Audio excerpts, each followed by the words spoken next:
পাপকে ক্ষমা করা হবে। সুন্দর করে ওযু করে ভয় ভীতি মনে নিয়ে ধীরে কাজ সালাত আদায় করলে অতীতের পাপ ক্ষমা হয়। আল্লাহ রাসূল বলেন, আবু হুরায়রা রাদিয়াল্লাহু তাআলা আনহু বলেন, রাসূল সাল্লাল্লাহু আলাইহি ওয়াসাল্লাম বলেছেন, মান তাওয়াদ্দা, কোন ব্যক্তি ওযু করলো, ফাহসানাল ওযুয়া, সুন্দর করে ওযু করলো।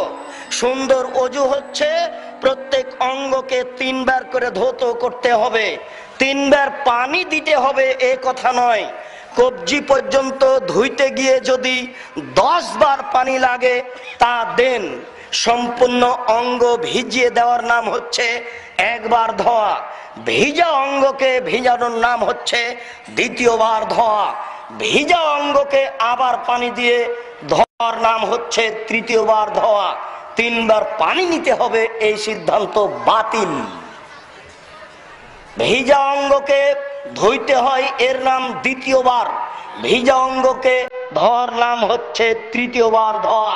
তাই হচ্ছে সুন্দর ওযু।